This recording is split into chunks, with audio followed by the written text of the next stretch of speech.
계속해서 예레미야가 1장 나머지 부분을 읽습니다. 18절에서 22절까지 말씀입니다. 같이 보겠습니다. 여호와는 의로우시도다. 그러나 내가 그의 명령을 거역하였도다. 너희 모든 백성들아, 내 말을 듣고 내 고통을 볼지어다. 나의 처녀들과 나의 청년들이 사로잡혀 갔도다.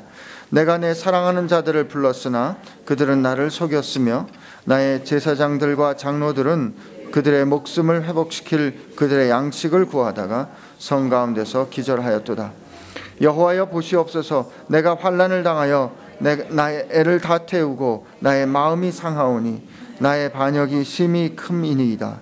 밖에서는 칼이 내 아들을 빼앗아가고 집안에서는 죽음 같은 것이 있나이다.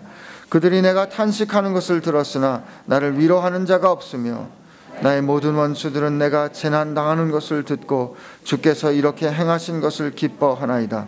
그러나 주께서 그 선포하신 날을 이루게 하셔서 그들이 나와 같이 되게 하소서. 그들의 모든 악을 주 앞에 가지고 오게 하시고 나의 모든 죄악으로 말미암아 내게 행하신 것 같이 그들에게 행하옵소서. 나의 탄식이 많고 나의 마음이 병들었나이다. 아멘. 오늘 말씀도 계속되는 고백입니다.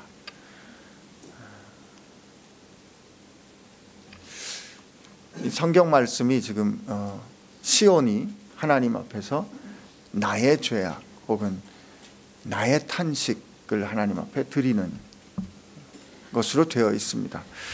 생각해 보면 이 말씀을, 이 고백을, 이 기도를 누가 했겠습니까? 아마 예레미야가 했을 것이고 아니면 이 책을 쓴 기자가 했을 것입니다. 하나님은 이 시온이라는 것을 통해서 하나님의 선택받은 유대 민족이 하나님의 뜻에 어긋났을 때 어떻게 고통을 당하게 되고 고통당한 그들이 어떻게 하나님 앞에서 탄식하는가를 들려주십니다. 그런데 그 들려주시는 이야기를 내가라고 이 기도를 하는 사람이 나의 고통, 나의 기도, 나의 고백으로 하게 하십니다. 이걸 우리는 이 성경 곳곳에서 발견할 수 있는데 느헤미야를 보아도 그렇습니다. 느헤미야는 예루살렘이 멸망한 후에 한 100여 년쯤 뒤에 태어난 사람입니다.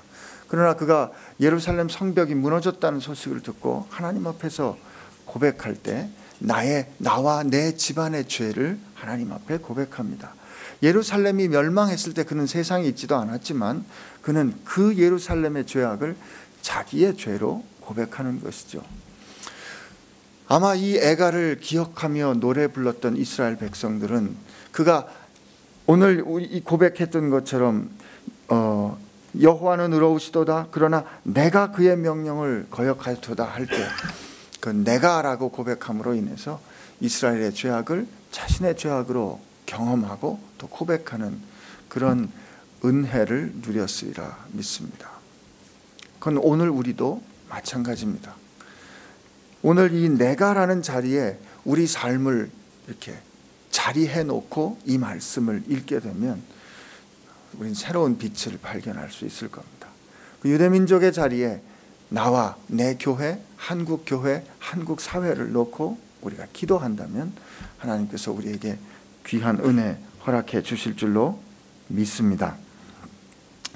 우리 18절 말씀을 다시 한번 읽어보겠습니다. 시작. 여호와는 의로우시도다. 그러나 내가 그의 명령을 거역하였도다. 너희 모든 백성들아, 내 말을 듣고 내 고통을 볼지어다. 나의 처녀들과 나의 청년들이 사로잡혀 갔도다. 우리는 이 1장의 말씀을 쭉 보면서 첫 번째로 이 고통하는 현실에 대한 탄식을 들었고, 그리고 이 고통하는 현실이 하나님의 뜻을 따르지 않은 내 죄 때문이라는 현실 인식을 가져왔습니다. 이런 말씀을 어제와 그제를 통해서 우리 같이 나눴는데, 오늘 읽은 이 18절의 첫 번째 말씀이 바로 이런 깨달음에서 오는 돌이킴, 회개입니다. 회개는 오늘 여기 있는 것처럼 하나님은 의로우시고 내가 그의 명령을 지키지 않았다라는 깨달음, 고백이 회개입니다. 하나님은 의로우신데 그 의로우신 하나님을 내가 따르지 않았습니다. 하나님은 완전하신데 그 완전하신 하나님의 율법을 내가 존중하지 않았습니다 라는 깨달음이 있을 때 회복은 시작됩니다. 비로소 이 아픔 가운데 이 인정이 되고 이 고백이 될 때 우리 가운데 형언할 수 없는 참으로 신비로운 샬롬, 평강이 시작되는 것입니다. 여전히 성경 말씀은, 여전히 이 애가의 말씀은 고통 가운데 있습니다.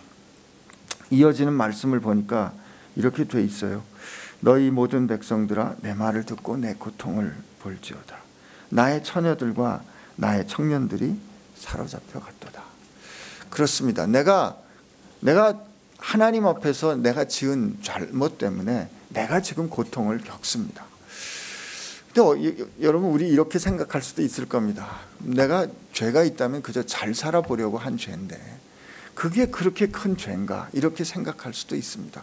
내가 내 삶을 돌이켜보니까 내가 누구를 세상에 실수 없는 사람이 어디 있겠습니까?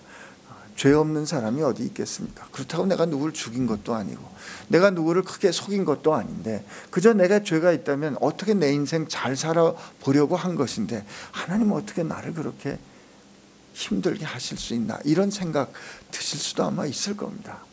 그런데 예레미야 2장을 보면 이렇게 돼 있습니다. 내 백성이 내게 두 가지 죄악을 범했는데 그것은 생수의 근원이 되는 나를 버린 것과 스스로 물을 저축치 못할 웅덩이를 판 것이라, 이렇게 말씀하십니다. 하나님 생수의 근원이 되고 우리 생명의 근원이 되신 하나님을 버린 것이 우리 고통과 악의 근원이 된다는 것입니다.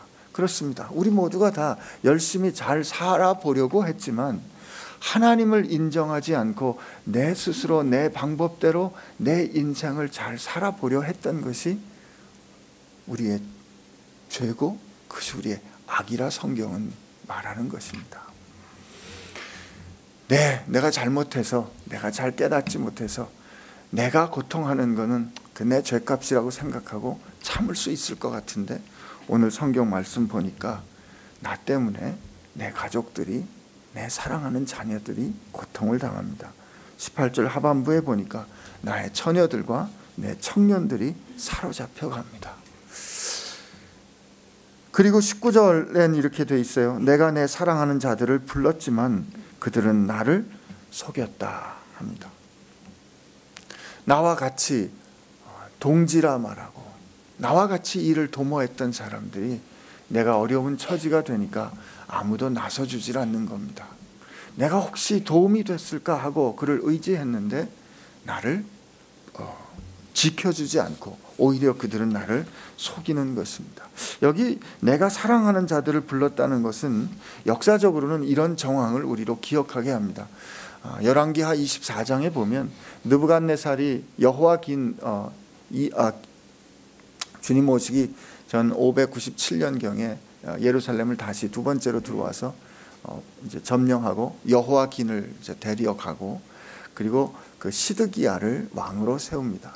이게 시드기야가 처음에는 그 바벨론 왕을 섬기는 것처럼 했다가 그가 이 바벨론의 지배로부터 벗어나기 위해서 애굽과 화친을 하고 애굽의 도움을 청합니다.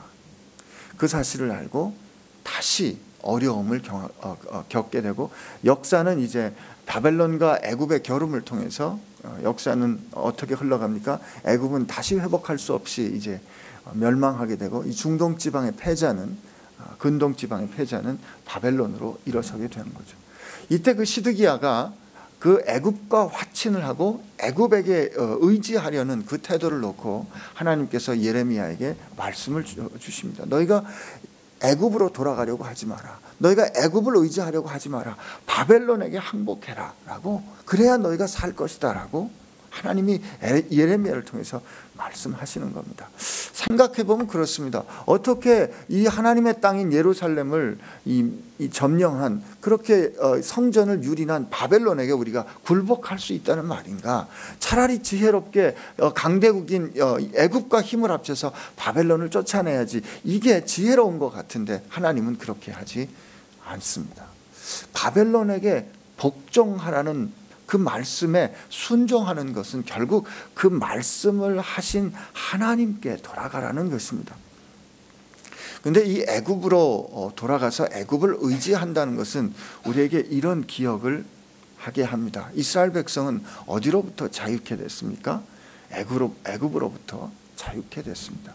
이스라엘 사람들이 애굽으로부터 자유케 되었다는 말은 하나님께서 세상으로부터 그들을 구별하여 불러내어서 이제 이스라엘의 왕은 하나님이 되시고 이스라엘의 구원자는 하나님이시고 이스라엘을 인도하시고 지키시는 공급자는 하나님이시라는 걸 확인해 주는 것이 애굽으로부터 구원받았다는 것이죠. 그런데 이스라엘 사람들이 어려움에 있으니까 어디로 가려고 그래요? 애굽으로 돌아가려고 합니다. 애굽과 화친하려고 합니다. 그 말은 무슨 뜻일까요? 공급자이신 구원자이신 하나님을 믿기를 포기했다는 거예요. 하나님을 의지하기를 포기했다는 것입니다. 하나님은 그들에게 바벨론을 의지하라고 말씀하시는데 그 의지하라고 말씀하시는 하나님께 순종하는가를 지금 하나님은 요구하고 계신 거죠. 그런데 이스라엘은 애굽으로 돌아가려고 합니다. 그 결과 어떻게 된 거예요? 패망이 그들에게 오는 거죠. 애굽은 그들을 지키지 못합니다. 애굽은 그들을 배반하고 맙니다. 여기 보니까 제사장들과 장로들이 그들의 목숨을 회복시킬 그들의 양식을 구하다가 성 가운데 기절해 있습니다. 이 19절에 있는 말씀이죠. 제사장과 장로들은 어떤 사람들입니까? 나와 함께 이 역사를, 이 상황을 이끌어가야 할 동역자들입니다. 힘있는 사람들입니다. 그런데 그들이 비루하게 자기의 생명이나 부지하려고 엎드려져 있는 것이 자기가 범했던 그 악의 결과인 것입니다. 20절 말씀 우리 한번 같이 보겠습니다. 같이 읽습니다. 시작. 여호와여 보시옵소서. 내가 환난을 당하여 나의 애를 다 태우고 나의 마음이 상하오니 나의 반역이 심히 크미니이다. 밖에서는 칼이 내 아들을 빼앗아가고 집 안에서는 죽음 같은 것이 있나이다. 여기 이 고백은 이제 와서 보니까 이 고백과 탄식은 뭐로 바뀌었어요? 기도로 바뀌었습니다. 처음에 내 현실에 대해서 탄식했습니다. 눈물로 울었습니다. 그리고 눈물로 우는 그 가운데서 이것이 내가 하나님을 배반한, 나의 왕 되신 하나님을 의지하지 않은 내 스스로 내 인생을 이끌어 가려고 했던 내 잘못 때문이구나라는 것을 깨닫습니다. 그리고 이제 우리는 어떤 자리로 나아갑니까? 하나님을 부르는 자리로 나아갑니다. 여호와여. 탄식은 깨달음을 가져오고 깨달음은 돌이켜 하나님의 이름을 부르는 기도의 자리로 나아갑니다.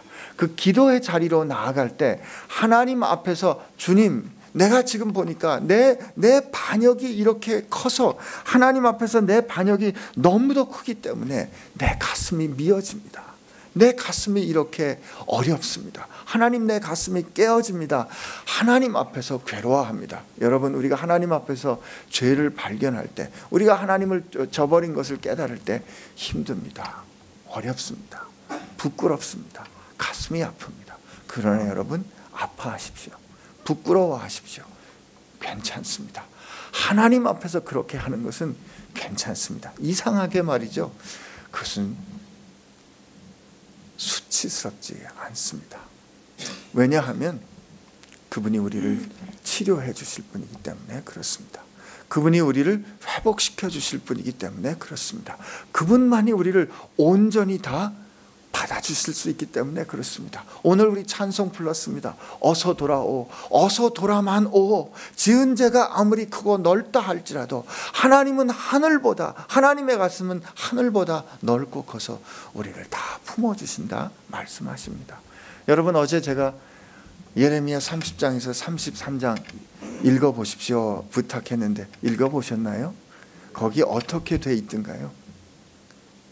하나님은 이스라엘을 향하여 나를 배반한 이스라엘이 멸망할 것이라고 예레미야를 통해서 말씀을 주시는데 30장부터 33장까지 보면 생각할 수 없는 회복이 약속됩니다. 이스라엘이 흩어질 것이지만 그들은 돌아올 것이다. 내가 예루살렘을 다시 세울 것이다. 그리고 이제는 그들이 영원히 잊혀지지 않는 새 언약을 그들의 가슴 가운데 세울 것이다. 하나님은 회복을 약속하십니다. 이스라엘이 아직 12대 뜰에 예루살렘이 아직 12대 뜰에 gat혀 있는데 이제 예레미야가 아직도 그가 핍박을 받고 있고 그의 삶 가운데 아직도 회복이 일어나지 않는데 하나님은 예레미야 33장에 말씀하십니다. 뭐라고 말씀하세요? 이 일을 행하시는 여호와, 그것을 만들며 성취하시는 여호와, 그의 이름을 여호와라고 하시는 하나님이 이 일을 행할 것이다 라고 말합니다. 너는 부르짖으라. 내가 큰 일을 행할 것이고 내가 비밀한 일을 내게 보일 것이다 말씀하십니다. 그 회복을 약속하시는 하나님이 의로우신 하나님이고, 우리가 그 하나님 앞에서 내가 하나님 앞에 죄를 범하였으니 하나님 내 인생을 살펴봐 주옵소서, 나를 회복시켜 주옵소서, 이렇게 그분 앞에 돌아갈 때 하나님 우리를 받으시고 하나님 우리를 회복시켜 주십니다. 이 회복의 증거가 우리 마음 가운데 분노가 빠져나가는 것입니다. 마지막 21절, 22절 우리 한번 같이 읽어보겠습니다. 시작. 그들이 내가 탄식하는 것을 들었으나 나를 위로하는 자가 없으며 나의 모든 원수들은 내가 재난당하는 것을 듣고 주께서 이렇게 행하신 것을 기뻐하나이다. 그러나 주께서 그 선포하신 날을 이르게 하셔서 그들이 나와 같이 되게 하소서. 그들의 모든 악을 주 앞에 가지고 오게 하시고 나의 모든 죄악으로 말미암아 내게 행하신 것 같이 그들에게 행하옵소서. 나의 탄식이 많고 나의 마음이 병들었나이다. 여기 보니까 주께서 그 선포하신 날을 이르게 하셔서 이렇게 돼 있잖아요. 주께서 그 선포하신 날, 이게 아마 예레미야 30장에서 33장에 있는 그 모든 하나님의 약속을 기억하는 날입니다. 주께서 그 약속하신 그 선포하신 날을 이르게 하셔서 했는데 여러분과 저는 그 선포하신 날을 보았습니다. 언제 봤어요? 누구를 통해서 봤어요? 예수님을 통하여 우린 보았습니다. 하나님은 그 선포하신 대로, 약속하신 대로 예수님을 통하여 우리의 모든 회복할 수 없는 문제들을 회복하시는 그 일을 행하신 것이지요. 아멘입니다. 우리가 그 주님 오신 것을 기억하고 다시 오실 주님을 기억하는 그날을, 이 성탄절을 바라보면서 기다리는 대강절을 지금 우리 기다리고 있지 않습니까? 그런데 이런 현실을 깨닫고 나니까, 이렇게 주님 앞에 돌아가고 나니까 억울했던 일들이 풀리는 겁니다. 그러나 현실을 외면하는 것은 아닙니다. 보니까 이렇게 돼 있어요. 내가 원수들이 내가 이렇게 고통당하는 거 보고 기뻐하는 것을 봅니다. 이거 잘못된 거 압니다. 하나님, 우리를 이렇게 하나님의 성전을 유린한 저 원수들, 바벨론, 그들도 잘못되지 않았습니까? 근데 전에는 이런 상황이 되면 어떻게 이 문제를 해결했습니까? 그래, 너 나한테 이렇게 했어. 어디 한번 두고 보자. 너 나한테 한 것처럼 내가 반드시 갚아주리라. 내가 이 문제를 해결해야 될 거라고 생각한 거예요. 내가 이 문제, 이 원수 갚는 일을 해야 될 거라고 생각합니다. 우리는 우리를 아프게 한 일에 대해서, 나를 괴롭게 한 일에 대해서, 나를 고통하게 한 일에 대해서 내가 해결해야 할 거라고 생각합니다. 그럴 때 되게 내가 이 일을 해결할 수 있을 때는 그게 문제가 안 될 수도 있어요. 그러나 나를 고통하게 하고 나를 힘들게 하는 그 상황이 내가 해결할 수 있는 능력 바깥이 될 때 우린 절망합니다. 근데 이 절망하는 게 되게 두 가지로 반응이 나타나는데, 차라리 나를 파괴하는 쪽으로 나타나면 자살하고 말죠. 아니면 우리 현실을 부인하고 우리 현실을 깨뜨리기 위해서 폭력적으로 누군가를 해하는 그런 일로 나타나는 것을 우리가 세상에서 보지 않습니까? 그런데 하나님께 돌아간 사람들 어떻게 합니까? 하나님께 그 이야기합니다. 하나님께서 해결해 주세요. 하나님께서 이 문제 하나님께서 다뤄주세요. 하나님께서 이 문제 들어주실 줄로, 해결해 주실 줄로 하나님 앞에 구합니다. 여호와여 보시옵소서. 그렇게 하나님 앞에 원수 갚는 일 내어드릴 때 우리 가운데 그 원수 갚는 일 때문에 나로 고통하게 했던 그 고통으로부터 자유케 되는, 그 분노가 사그라지는 경험을, 역사를 우리가 누리게 될 줄로 믿습니다. 한편 그렇게 할 수 있는 이유는 이 문제의 상황이, 이렇게 된 모든 얼그러진 상황이 그 사람 때문이라고 전에는 생각했는데 우선은 이게 나 때문인 것을 깨닫기 때문입니다. 우리가 하나님 앞에서 우리 자신의 모습을 비추어서 하나님의 뜻대로 살지 못한 내 자신을 먼저 하나님 앞에 인정하고, 예, 하나님은 의로우시고 제가 죄인입니다. 그러나 하나님, 이런 나를, 돌아온 나를 하나님 받아주셔서 이제 하나님의 그 의로 나를 새롭게 해주심에 감사합니다. 그 일을 행하신 주님 감사합니다. 그러나 이 세상 주님의 의로 공의로 다스려 주옵소서. 주님께서 바로잡아 주실 줄로 믿습니다. 이럴 때 우리는 희망 가운데 오늘 하루를 다시 일어설 수 있을 줄로 믿습니다. 우리 같이 기도하겠습니다.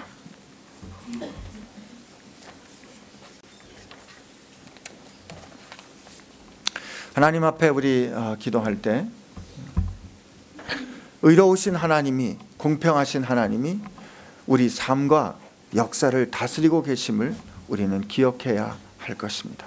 그리고 그 하나님 앞에 우리의 삶을 내어드려 우리가 회복된 것처럼 하나님, 우리 사회도 그렇게 하나님 앞에서 하나님 앞에 내어드릴 때 하나님의 다스리심으로 말미암아 회복되게 하여 주옵소서. 내가 회복된 것처럼 그들도 회복되게 하여 주시고, 오직 하나님만이 우리에게 유일한 길이고 하나님만이 우리에게 샬롬과 평강의 길 되시오니 하나님, 우리를 회복시켜 주옵소서. 우리가 하나님 앞에 돌아오게 하여 주옵소서. 이렇게 하나님 앞에 같이 기도하며 나가겠습니다. 같이 기도합니다. 하나님 감사합니다. 오늘 이 시간 우리가 하나님 앞에 돌이켜 우리 자신 깨달아 하나님 앞에 부끄러워하고 수치스러 아파하는 그 자리에서 일어나 이제 하나님 앞에 돌이켜 회복시키시고 우리를 새롭게 하시고 우리를 새롭게 빚으시는 우리의 토기장이 되신, 우리의 구원자 되신 하나님 앞에 다시 나갈 수 있게 해주시면 감사합니다.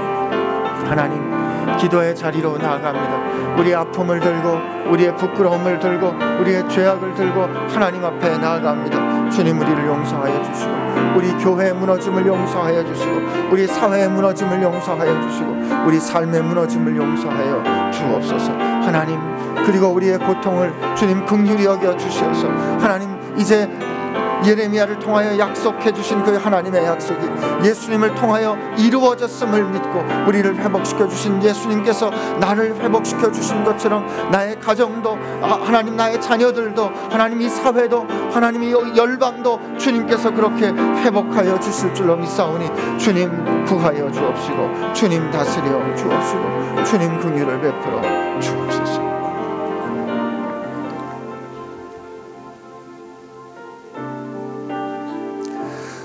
오늘도 우리를 향하여 부르시는 주님의 음성을 듣게 하여 주옵소서. 돌아오라, 돌아오라. 너희 죄가 주홍빛 같을지라도 흰눈같이 할 것이다 말씀하여 주신 그 하나님의 음성을 듣고 하나님께 돌아가는 저희들 되게 하여 주옵소서. 하나님, 날마다 살아가는 동안에 하나님은 의로우시고 우리가 하나님 앞에 죄인 되었습니다.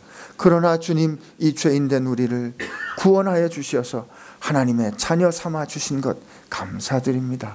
우리를 그렇게 구원하여 주신 것처럼 나의 가정도 하나님, 우리 사회도 우리 교회도 열방도 주님, 모든 이들도 주님 그렇게 구원하여 주옵소서.